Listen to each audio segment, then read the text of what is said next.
um texto do Intercept Brasil, que é um site bastante importante, falando um pouco da posse do Lula, do João Filho. Vamos ler juntos aqui. Posse de Lula não é o começo do paraíso, mas a saída do inferno. Achei muito legal esse título e vamos ver esse texto aqui que é bastante interessante. Depois de 4 anos de ódio, violência, golpismo e terror, surge uma luz no fim do túnel de uma democracia que agonizava. Do João Filho. Olha essa foto linda do Lula emocionado, de todas as pessoas acompanhando, e eu não estou na janela correta. Olha só, a janela é essa daqui. Deixa eu fechar uma aqui. A foto é essa daqui, super bacana, simbólica pra caramba. Ontem o Carlito e o Gustavo Mendes se emocionaram.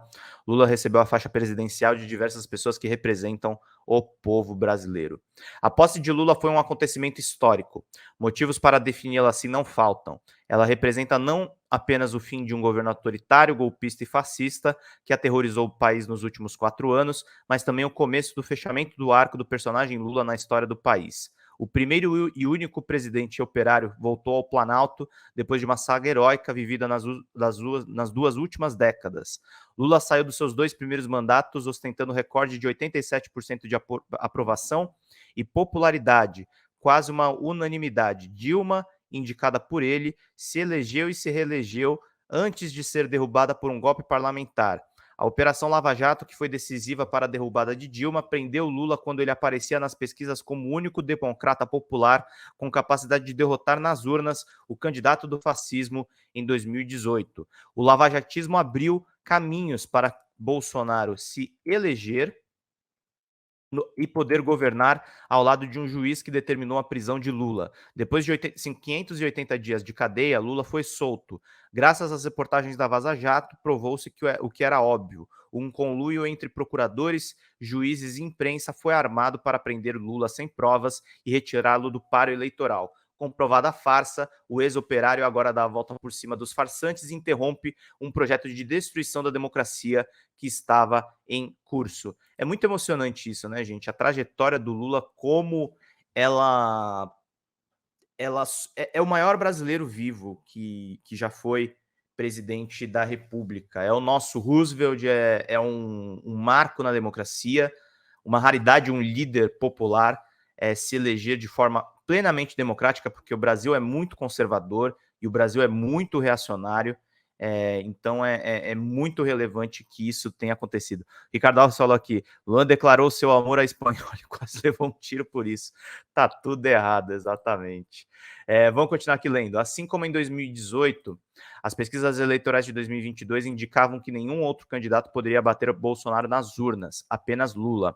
A posse de ontem representa, portanto, a salvação do Estado, da República e da democracia. Tudo isso estaria com os dias contados. Aliás, falando em República, deixa eu olhar aqui uma coisa rapidão.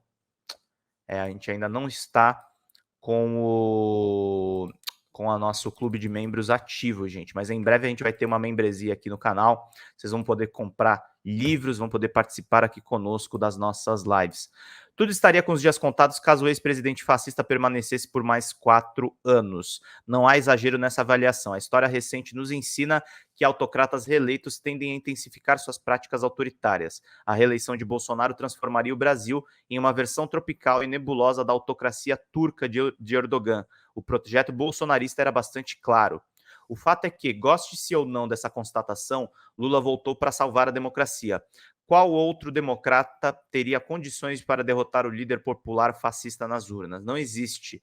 Lula era o único com potencial para derrotar o autocrata que estava com a faca, o queijo, o centrão e a máquina de Estado na mão para se perpetuar no poder. Eu gosto muito do estilo de escrita do João, porque ele pega os fatos da semana e consegue se resumir quase numa piada. É uma linguagem meio medo e delírio, é uma coisa muito bacana o que ele faz. Se Lula não existisse, estaríamos fadados a mais 4 anos sob o bolsonarismo, o que seria fatal para a democracia. Em 2003, Lula tomou posse pela primeira vez. Na cerimônia, Fernando Henrique passou a faixa presidencial para Lula, deu parabéns e abraçou seu principal adversário político. Eram outros tempos, vivia-se em um ambiente minimamente civilizado. Ontem, exatos 20 anos depois, Bolsonaro não estava lá para cumprir esse importante rito democrático. A ausência é coerente com uma carreira de um político cujo principal marca foi um profundo desprezo pela democracia. Bolsonaro fugiu do país não só para não ter que reconhecer a vitória do seu adversário nas urnas, mas principalmente por temer ser preso no dia 1º de janeiro, agora que estão extintos o foro privilegiado e a imunidade presidencial. Os últimos dias do governo foram marcados por atos golpistas e ataques terroristas por parte dos bolsonaristas, que agiram sob o silêncio conivente do seu líder. De nada adiantou, o machão imbrochável os abandonou e foi embora quietinho, com o rabinho entre as pernas, no penúltimo dia de mandato. A fuga se deu em um avião da FAB, com tudo pago com dinheiro público. O patriota foi se esconder nos Estados Unidos. Possivelmente esse é um dos episódios mais patéticos. É um dos mais patéticos. É risível o que Bolsonaro fez com o nosso regime político. Da vida pública brasileira. Ficará registrado que o presidente Pateta vazou para a Disney enquanto seu gado teleguiado tomava chuva na frente do quartel, esperando o golpe militar que ele tanto agitou. O bolsonarismo começou o governo enfiando a faca no pescoço da democracia, dizendo que bastaria o presidente mandar um cabo e um soldado fechar o STF, mas terminou com ele fugindo da justiça a bordo do Aerolula. Bolsonaro abandonou o emprego e foi passar o Réveillon com sua família no exterior, com passagens pagas pelos brasileiros. Esse fim de mandato é um retrato fiel de que Bolsonaro foi um presidente como ele é como ser humano, medíocre, covarde e minúsculo. Ainda bem que o fascista não quis participar dessa festa da democracia. Em seu lugar, 8 representantes do povo brasileiro foram escolhidos para subir a rampa do Planalto com Lula e lhe entregar a faixa. Entre eles estava uma criança, uma catadora de lixo, um indígena, um metalúrgico, um professor, uma cozinheira e uma pessoa com deficiência. Nada mais simbólico do que ter a passagem de faixa sendo protagonizada pelo povo brasileiro, em vez de um tirano que sempre desprezou a democracia. No primeiro discurso com a faixa presidencial, Lula repudiou o racismo, agradeceu aos profissionais do SUS pelo trabalho durante a pandemia, atacou a desigualdade de renda, criticou a desigualdade de gênero e a desigualdade no acesso aos serviços públicos. O presidente se emocionou ao falar sobre os brasileiros que estão na rua pedindo ajuda. Nesses últimos anos, o Brasil voltou a ser um dos países mais desiguais do mundo. Há muito tempo não víamos o tamanho do abandono e o desalento nas ruas. Mães garimpando lixo em busca de alimento para os seus filhos. Famílias inteiras dormindo ao relento, enfrentando o frio, a chuva e o medo. Crianças vendendo bala ou pedindo esmola quando deveriam estar na escola vivendo plenamente a infância a que têm direito. Trabalhadores e trabalhadoras desempregados exibindo nos semáforos cartazes de papelão com a frase que nos envergonha a todos. Por favor, me ajuda. Lula teve que interromper o discurso para conter as lágrimas. Enfim, temos novamente um ser humano na cadeira de presidente. Novos ares democráticos podem ser respirados com a escolha dos ministérios. Sai Ricardo Salles, entra Marina Silva. Sai Damares Alves, entra Silvia Almeida. Sai Marcelo Queiroga, entra Nízia Trindade. As mudanças falam por si só. O negacionismo e a antipolítica saem para dar lugar à ciência e à política. A escuridão sai para dar lugar à esperança. A volta de Lula também é a volta do republicanismo, da civilidade e da democracia. Ela não significa que estamos entrando no paraíso, mas que estamos saindo do inferno e recuperando a capacidade de sonhar com um país mais justo e mais humano. Se o governo Lula será bom ou ruim, isso só o tempo dirá.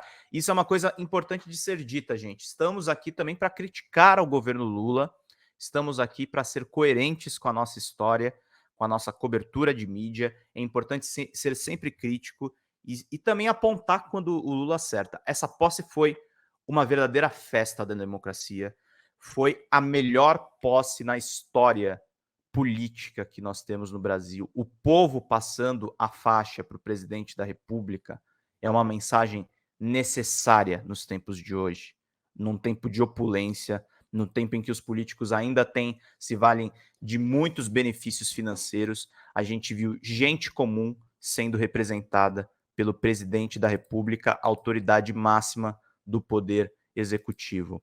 O país está quebrado financeiramente e o Estado brasileiro se encontra em escombros em todos os setores. Além disso, o fascismo bolsonarista se consolidou como uma força popular e seguirá aterrorizando a democracia. Mas, por hora, nós, os democratas, temos muitos motivos para comemorar. Depois de 4 anos de ódio, violência, golpismo e terror, surge uma luz no fim do túnel de uma democracia que agonizava. A vitória de Lula é de uma grandiosidade sem precedentes na história da democracia brasileira, como eu acabei de falar para vocês, o que é necessário. Ela simboliza o renascimento da esperança na democracia e o fim do pesadelo fascista. Isso não é pouca coisa.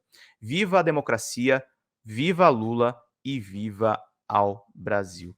E vamos falar assim do José Múcio Monteiro, mas vocês têm que curtir, têm que compartilhar, têm que acompanhar aqui o nosso trabalho. Muito obrigado, excelente texto aí do Intercept Brasil, dando um balanço necessário para vocês entenderem